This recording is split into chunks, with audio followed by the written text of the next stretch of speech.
Hello and welcome to Fit for Women TV. I am Adrean Turner, coach, author, and the host of Fit for Women TV, where we support women in being fearless to go after their goals, to stay inspired through their journey, and to transform, to make those changes, to achieve the life and career goals that you have. And I'm so excited today that our guest is beauty influencer, makeup artist. She has done a lot in this field, Sparkle Hill. But we want to talk today about career pivoting. And what do I mean by that? Well, sometimes you're in a career and you decide that there's something new or something different that you want to do. And how do you do that? And since COVID, that's been a big deal for a lot of women who have switched careers, switched the way that they even look at what is possible for them.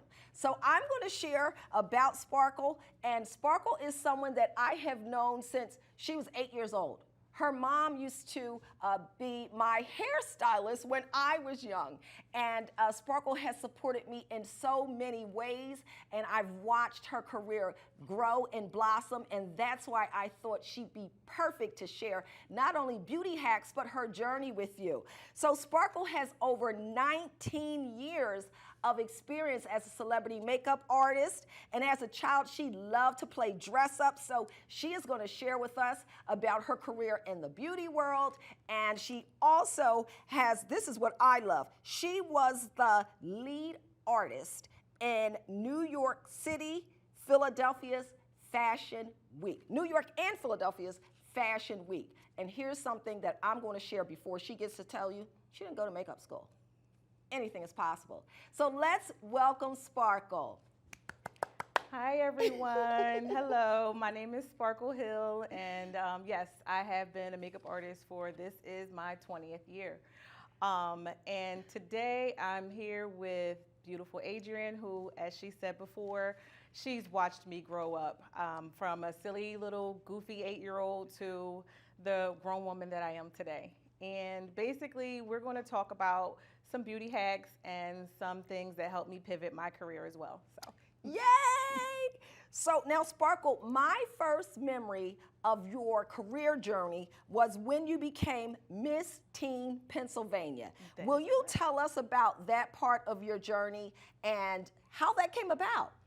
Well, I was actually a tomboy, and my mom put me in charm school because she was like, you have to get it together. So my grandmother also did model back in her day. I know she said she modeled hats in her church, and I mimicked some of the things that I saw her do, and it just started, I guess, around 16.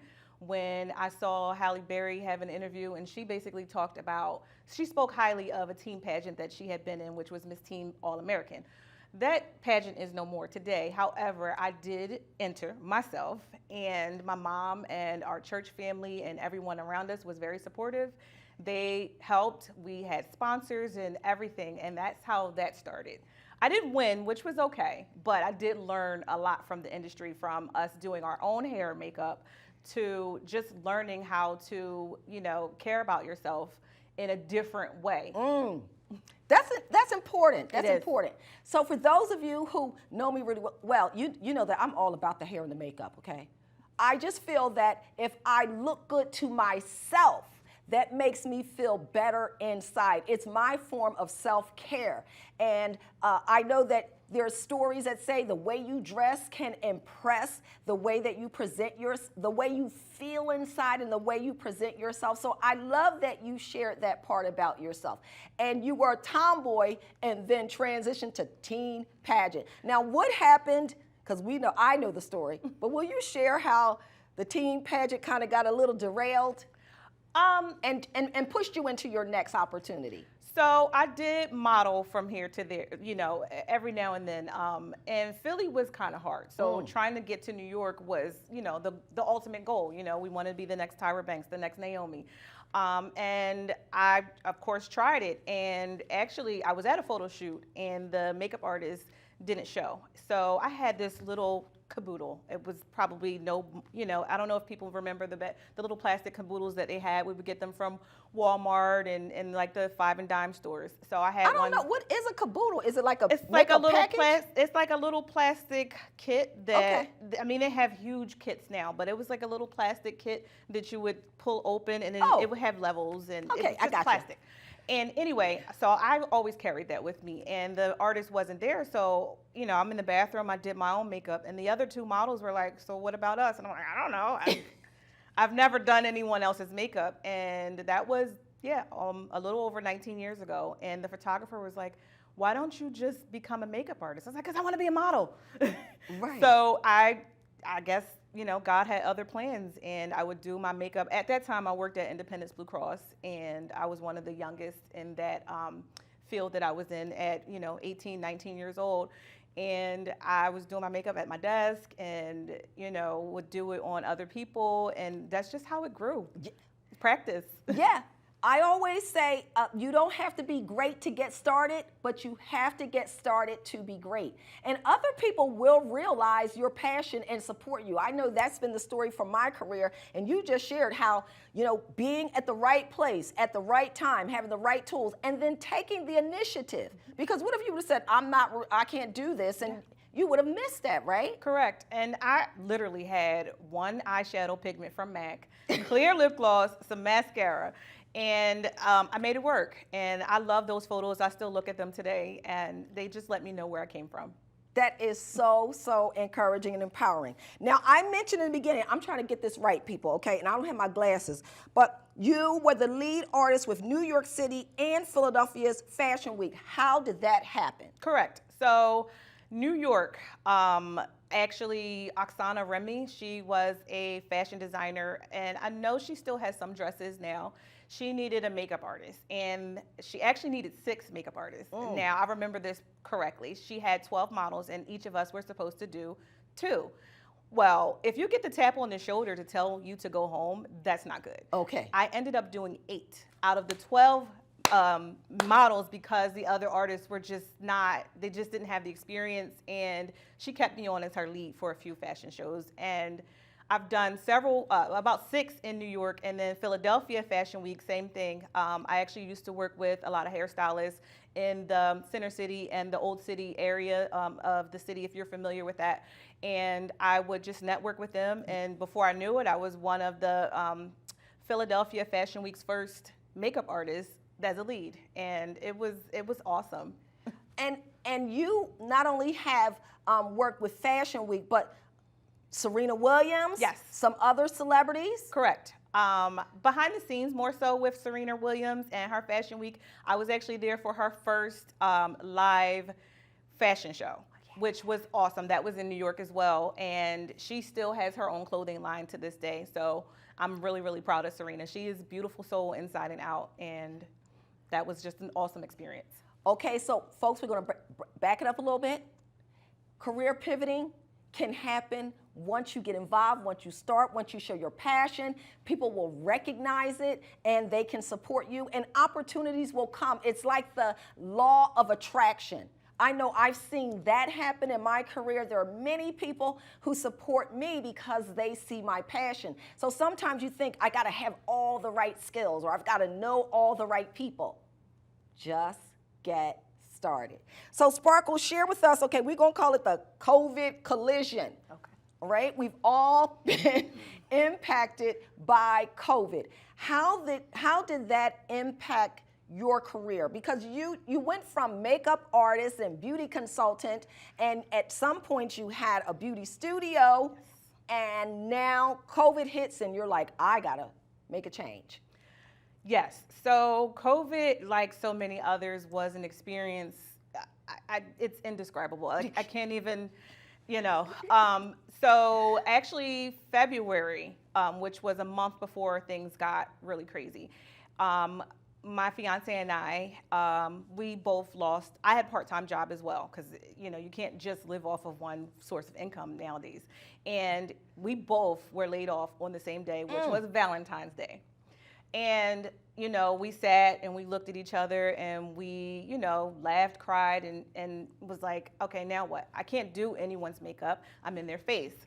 So my studio then, which was in Suburban Square, shut down, which was March of 2020. After that, obviously I couldn't do anyone's makeup. So for months, I was home trying to figure something out. And I had several close friends and family members, and my big sis, she knows who she is, literally help get by. I had no source of income. As everyone knows, unemployment was, you know, Shaky. delayed.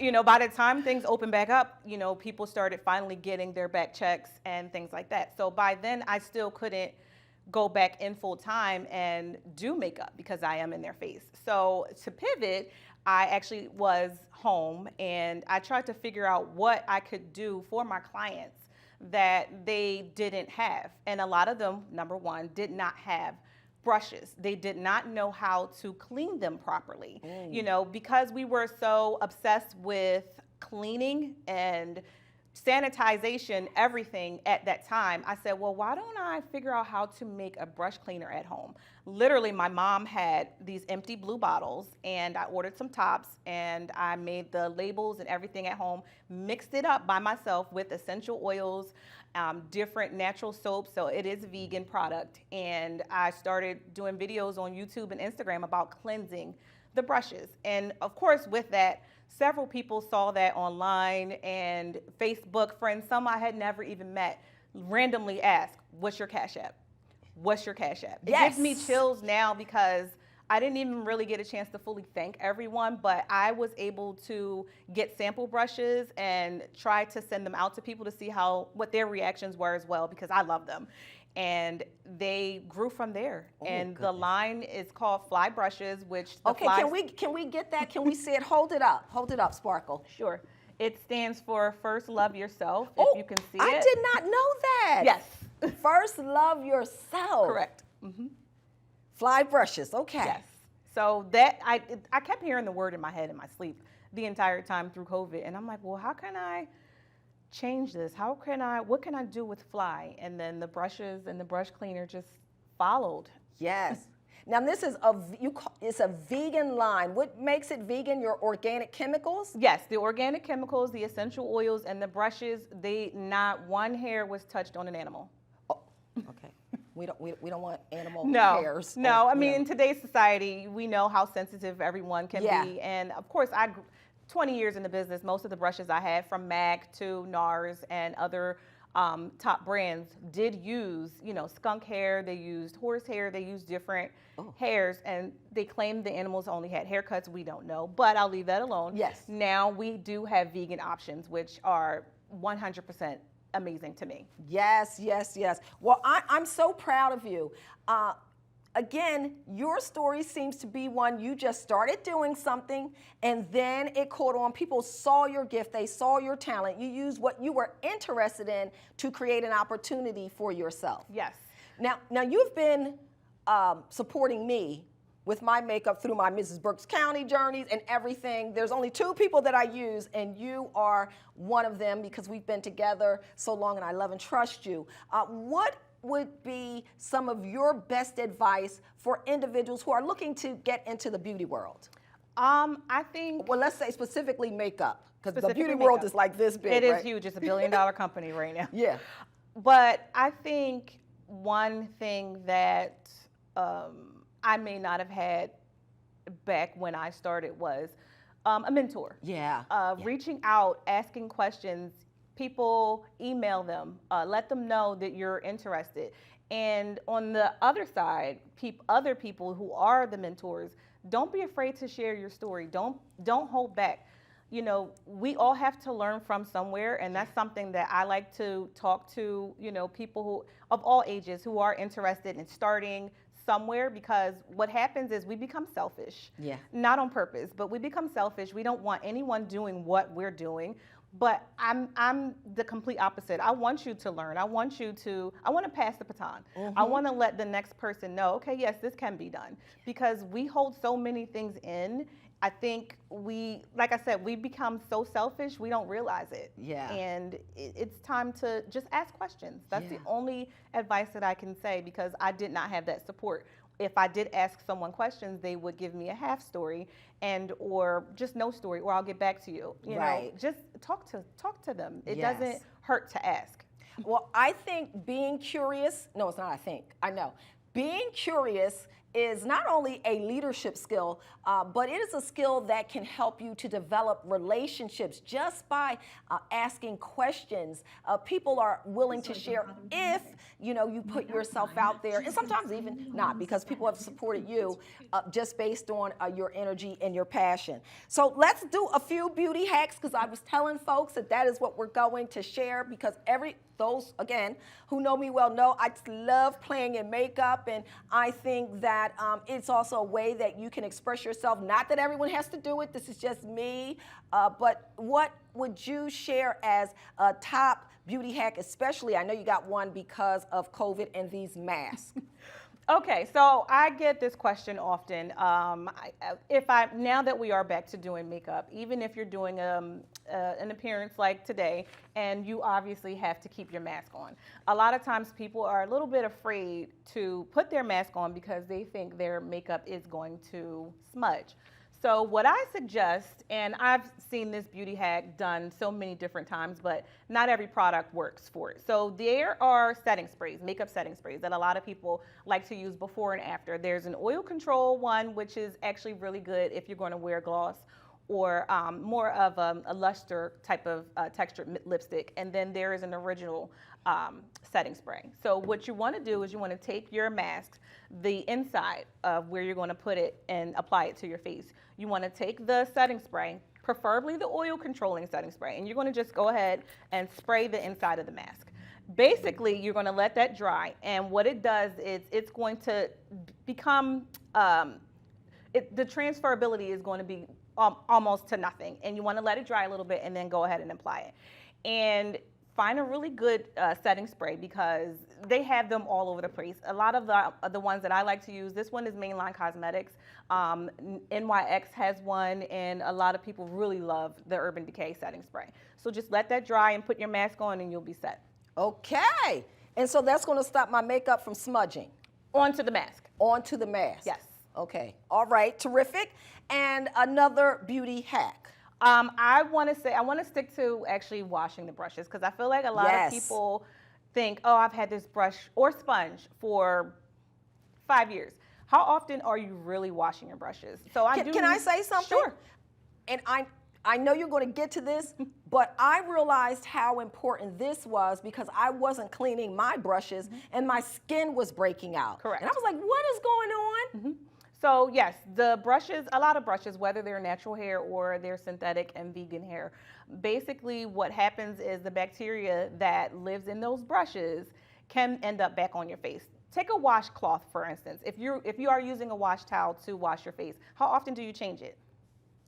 At least every 2 days, if not more. Exactly. So you figure the average person may use their foundation brush or sponge 3, 4, 5, 6 times a week.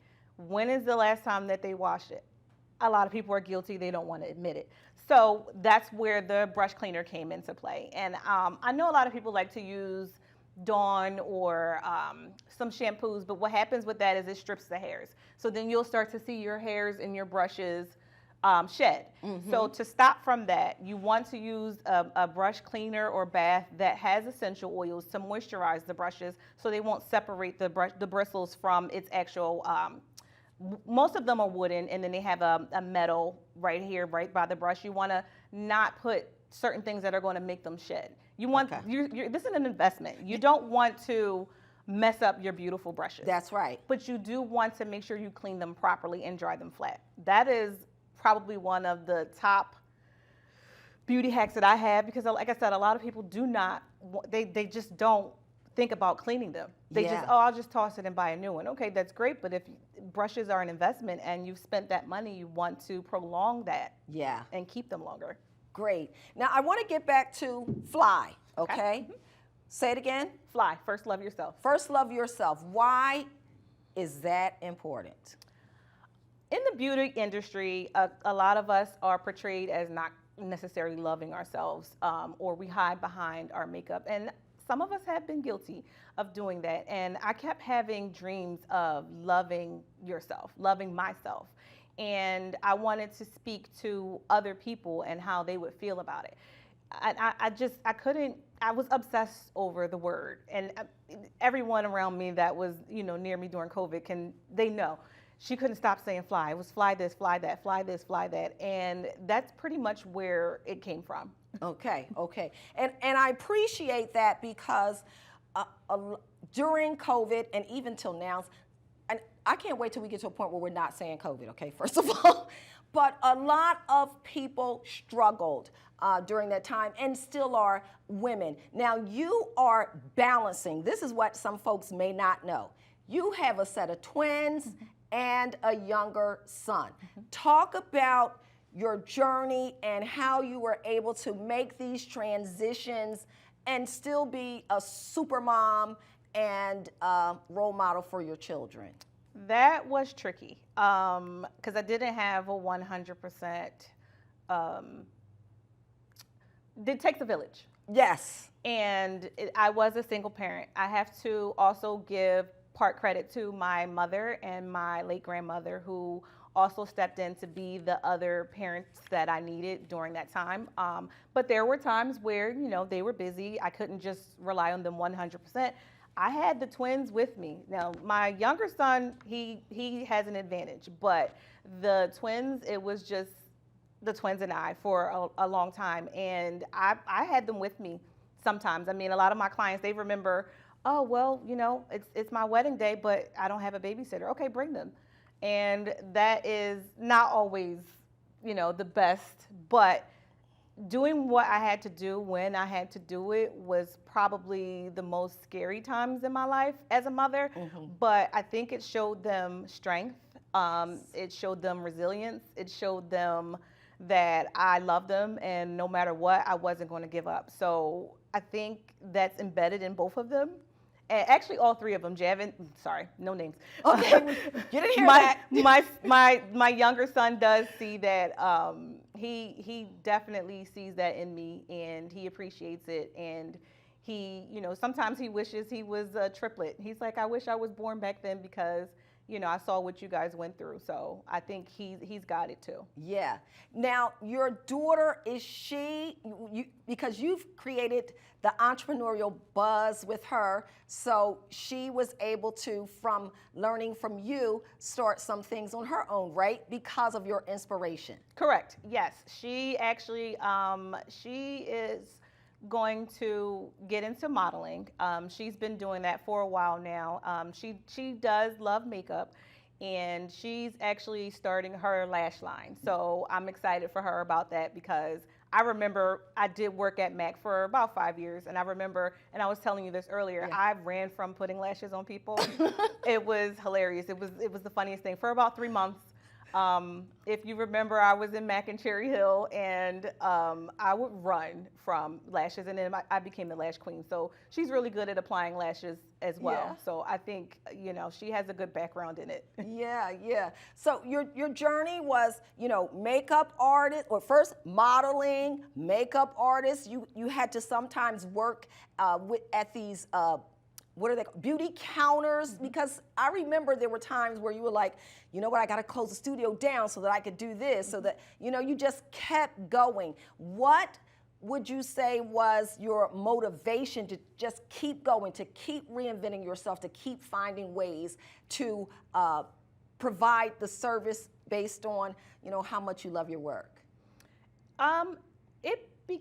It was back and forth. I fought it for a while. I really did. But I think the motivation came from how everyone was feeling when I was done. Yeah. For instance, back in the day, I had a lot of cancer patients, and they just something as simple as eyelashes and eyebrows, we take for granted, but they are, losing their hair and, other things, and their confidence. So I think that pushed me to keep going. Yeah. Deep down inside, every time I might have felt that little person, because we all have that that little conscious person. Negative Nancy. Negative Nancy in our head saying, you know, you can't do it, or there's so many other people out here doing the same thing. But I had to learn over time that not everyone is you. Yes. And just keep going. Don't worry about what other people are doing. Just keep doing you, because there's probably a million other brush lines, but this is personal. This is me. This is, you know, who I am. So I had to really get that person out of my head and say, you know what, do it. Get up and do it, because laying around doing nothing is going to produce nothing. Okay, 0 + 0 = 0. There you go. Well, I appreciate you sharing that. You know, that's my message. You just have to keep going. Believe in yourself. You know, I pivoted many times in my career. When I first started getting going as a coach. First I was a life coach, and I was a business coach, and now I'm a career coach, because it's the process of discovering yourself, right? Yes. And I also discovered over COVID that one of my old hobbies, which was interior design, I did apply online, and I'm taking an online course with Temple right now, which is amazing, and starting to pivot my 20th year into interior design. So I'm super excited about that. Never stop growing. So Sparkle, before we close with you, how can people get in touch with you? What do you want to share? How can they get these wonderful brushes? The brushes are online at flybrushes.com. Right now for Black History Month, there is a 10% off coupon. All you have to do is type in the code HISTORY at your checkout, and you can receive these brushes. They come just as they are right here in the full set with the box and the brush cleaner. Hopefully by spring, we will also have, I will also have the casing to display your brushes, because a lot of times if you do have a beautiful vanity and you just want to top it off with your brush set, the actual case will also be available. Yay! Well, thank you, Sparkle, for joining us. I'm going to close with this quote by Shirley Chisholm, and that quote was, "If there is not a seat for you at the table, bring your own chair." Well, how about if there's not a seat for you at the table, build your own table? Yes. All right? That's what Sparkle has done. You can do it. Set a plan. Start meeting people. Just express your interests. Get the skills and training you need, and keep going. So I'm Adrean Turner. Thank you for joining us today. Sparkle, thank you for being our guest today. Oh, it was my pleasure. And we encourage you to fear less, to be inspired, and to transform to achieve your career goals. I'm Coach Adrean Turner. Have a fit-tastic day.